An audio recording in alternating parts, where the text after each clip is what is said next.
Republic day everyone. আমরা সবাই জানি যে রিপাবলিক ডে খুব শীঘ্রই আসতে চলেছে। তো তার জন্যই আমি একটা Republic day inspire eye makeup look create করেছি। তো তোমাদেরকে আমি দেখাবো লুকটা কিভাবে ক্রিয়েট করেছি। কিন্তু তোমরা যদি আমার চ্যানেলে নতুন এসে থাকো, আমার চ্যানেলটাকে সাবস্ক্রাইব করে দিও। আর তার সাথে সাথে তোমরা আমাকে আমার সোশ্যাল মিডিয়া অ্যাপসগুলোতেও ফলো করতে পারো, যার লিঙ্কটা আমি ডিসক্রিপশন বক্সে প্রোভাইড করে দেবো। তো চলো ভিডিওটা শুরু করছি আমি এনওয়াই বিউটি কনসিলার কন্ট্রোল প্যালেটটা দিয়ে। তো এটার মধ্যে থেকে কনসিলার শেডটা নিলাম। আর প্রথমে করছি আমি নিজের আইব্রোটাকে আইব্রোটাকে শেপ করছি, কারণ আইব্রোটা আমি আগে ড্র করে নিয়েছিলাম, ফিল করে নিয়েছিলাম।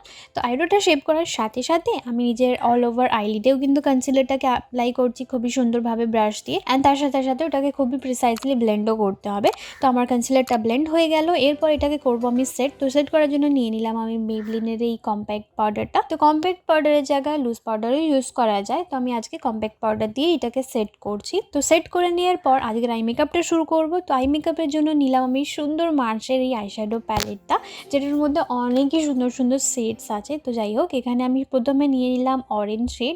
আমাদের ফ্ল্যাগেও তো প্রথম কালার অরেঞ্জ হয়, সেইটার জন্যই আমি অরেঞ্জ শেডটা আগে নিলাম। তো ক্রিজে এটা দিয়ে বেসিক্যালি আমি একটা উইং শেপে আউটলাইন টানছি। তো আউটলাইনটা করার জন্য আমি এখানে পেন্সিল ব্রাশ নিয়েছি অ্যান্ড খুবই প্রিসাইজলি ভাবে খুবই আস্তে আস্তে আমি একটা লাইন ক্রিয়েট করলাম। হয়ে যাওয়ার পর অরেঞ্জ শেডের ওপরে আমি একটা লাইট অরেঞ্জ কালার দিয়ে এটাকে ব্লেন্ড করছি, যাতে আমি যেই আউটলাইনটা করেছি ওটা অনেকটা ফেড না হয়ে যায়। সেই জন্য আমি একটু লাইটার শেড নিলাম, লাইটার শেডের অরেঞ্জ কালারটা নিলাম।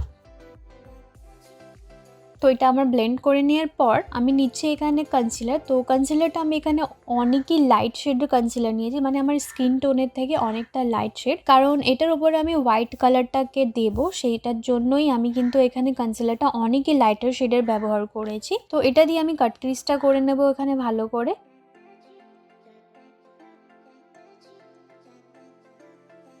তো কাট ক্রিজটা হয়ে গেল। এরপর আমি প্যালেট থেকে নিয়ে নিলাম হোয়াইট শেড, আর এটা দিয়ে ঠিক যেখানে আমরা কনসিলারটা অ্যাপ্লাই করলাম ওটার উপরে খুবই সুন্দরভাবে কিন্তু আমাদেরকে হোয়াইট কালারটা স্টিক করতে হবে, নাহলে আমাদের আই মেকআপে সুন্দর লাগবে না।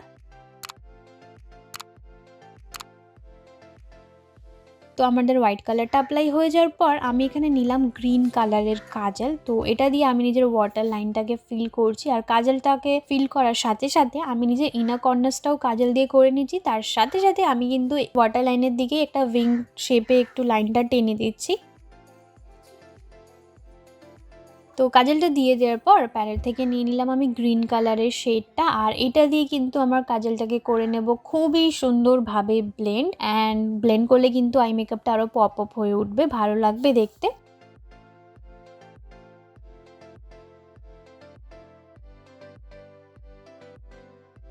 কাজলগুলো ব্লেন্ড করে হয়ে গেল আমার। এরপর আমি যেটা করছি সেটা হলো যে আমার হোয়াইট কালারটা বাইরের দিকে একটু বেরোনো ছিল, তো এটাকে আমি ক্লিন করে নিচ্ছি যাতে আই মেকআপটা আরও সুন্দর হয়ে যায় আর কি। তো এখানে আমি ব্রাশ দিয়ে কনসিলার ব্রাশটা দিয়ে ক্লিন করে নিলাম। হয়ে যাওয়ার পর এখানে নিচ্ছি আমি ফেসেস ক্যান্ডিডার মাস্কারার খুব সুন্দরভাবে 3-4টে কোটিং আমি ল্যাশগুলোতে করে নেবো। খুবই ভালো মাস্কারা, এমনিতেই খুব ভালো ভলিউম দেয়। যাই হোক, মাস্কারাটা দিয়ে দেওয়ার পর এখানে আমি ফলস ল্যাশেস লাগিয়ে নিলাম। And this is my absolute final makeup look. So কিরকম লাগলো আমার ভিডিওটা?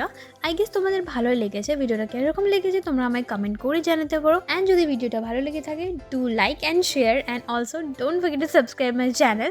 তো চলো দেখা করবো একটা নতুন ভিডিওর সাথে। Till then bye, and once again happy republic day.